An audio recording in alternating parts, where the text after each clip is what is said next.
vais vous présenter la gestion de stock dans OpenProd. Il faut savoir qu'OpenProd intègre de nombreuses fonctionnalités et nous allons aborder les principales dans cette vidéo. Pour se rendre dans la gestion de stock, je clique donc sur Entrepôt dans la barre de menu en haut. À gauche, plusieurs sous-menus apparaissent. Réception, livraison, traçabilité. À savoir, on ne parlera pas ici des étiquettes, ça fera l'objet d'une vidéo plus tard. Nous allons donc commencer par approfondir la traçabilité et notamment les mouvements de stock. Il faut savoir que les mouvements de stock sont les éléments essentiels dans OpenProd. Chaque mouvement de stock sera défini par un emplacement source, un emplacement de destination, un produit et une quantité. Le mouvement de stock sera planifié à une date prévue et ce mouvement de stock possède aussi une date réelle, date à laquelle il aura effectivement lieu. Je vais regarder d'un peu plus près un mouvement de stock. Prenons l'exemple du circuit AA25. Ce mouvement de stock est actuellement en attente. Il est passé par le statut brouillon et sera au final au statut terminé. Les dates réelles et dates prévues sont visibles ici et les informations sur les prix sont renseignées juste en dessous. À savoir, OpenProd permet la configuration du prix de vente, ici 2,30, ainsi que la configuration du prix du partenaire. Cette distinction est nécessaire lorsque le partenaire possède une devise différente de celle de la société, afin d'éviter les problèmes de taux de change. Ce mouvement de stock est lié à un picking et à cette vente-là. Par ailleurs, OpenProd permet de configurer un certain nombre de notes, ainsi que la couverture, c'est-à-dire quel besoin couvre ce stock précisément. OpenProd permet aussi l'édition d'étiquettes automatisées. Par exemple, je peux programmer l'édition de 10 étiquettes de 10 pièces pour ce mouvement de 100 vers le client. Mais j'approfondirai ce point dans une autre vidéo. J'ai donc terminé ici la présentation de ce que représente un mouvement de stock. Je vais désormais approfondir la livraison et notamment les bons de livraison. Regardons d'un peu plus près ce bon. Il est composé d'un partenaire, ici Carrefour, et d'une liste de produits à livrer. Dans cet exemple, nous n'avons qu'un seul produit, mais nous pourrions en avoir plusieurs, en ajoutant à partir de cette fenêtre-là des produits supplémentaires. Le picking est donc créé automatiquement lorsqu'on vient d'une vente, mais ceci sera approfondi dans une prochaine vidéo. Dans le bon de livraison, nous retrouvons plusieurs onglets. L'onglet Produits que je viens d'introduire, mais aussi l'onglet Informations qui possède un certain nombre de paramètres. Par exemple, il est possible de bloquer la livraison. Cette configuration peut s'effectuer ici manuellement, mais aussi à partir de l'interface des ventes, où nous pouvons venir spécifier que si nous n'avons pas été payés, alors la livraison sera bloquée. Mais ce paramétrage n'est pas obligatoire. Par ailleurs, en cochant facturation automatique, alors automatiquement ma facture sera générée en brouillon si la livraison de mon produit est effectuée. Il est possible aussi de baser la facturation sur les quantités livrées ou sur les quantités commandées. Nous pouvons gérer aussi du partiel et des reliquats. Enfin, je peux venir ici renseigner des notes internes à l'attention de mes collaborateurs de l'entreprise et des notes qui seront imprimées sur le bon de livraison. Le troisième onglet concerne les adresses pour le bon de livraison. Et le dernier onglet concerne les transports, avec la gestion des incoterms. Le choix d'un incoterm me permet ensuite de gérer les frais de port, par exemple. Je détaillerai tout ça dans une prochaine vidéo. Je vais rester ici dans cet exemple sur Xwork.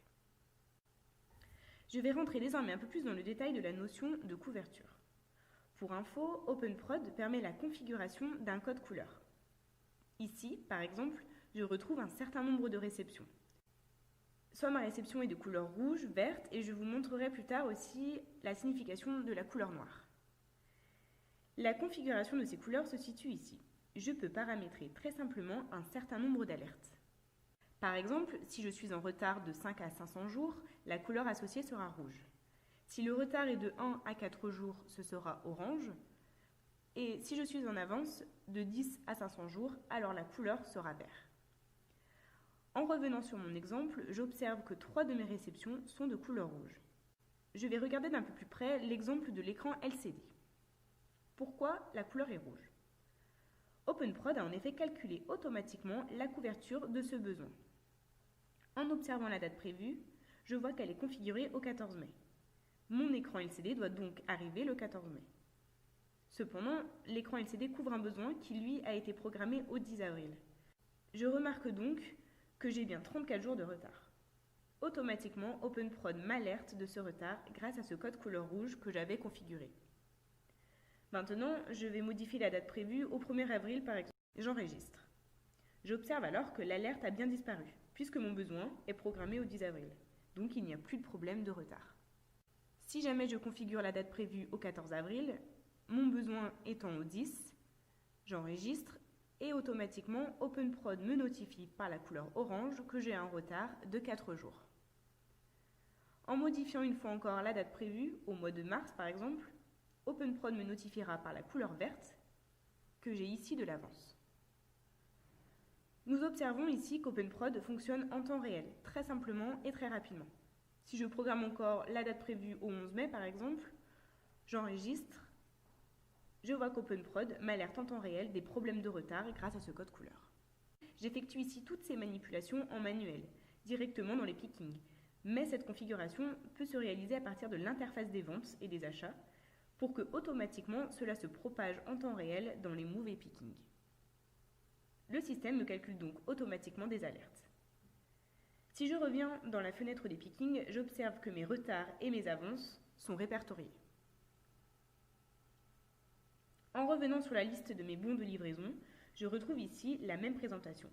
En vert sont représentées les avances et en noir, je retrouve des besoins qui sont à ce jour non couverts. Je n'ai donc pas de stock. Si j'ai programmé ultérieurement un calcul de besoins automatique, alors les besoins non couverts vont générer automatiquement un achat ou un ordre de fabrication. Mais je vais vous montrer ici comment générer manuellement et rapidement une réception afin de couvrir les besoins notifiés en noir. Je prends l'exemple de la résistance 3K, un besoin qui est non couvert. Comme je vous l'expliquais, en temps normal, le calcul de besoin tourne et me génère automatiquement des achats et des livraisons.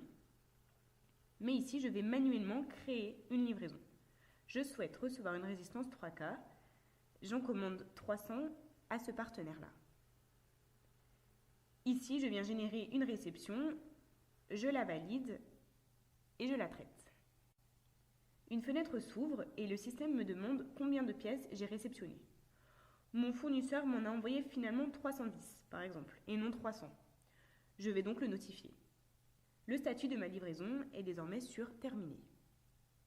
En me rendant maintenant dans mes bons de livraison, j'observe qu'OpenProd m'a automatiquement prévenu, avec le code couleur vert, que ma livraison est totalement disponible.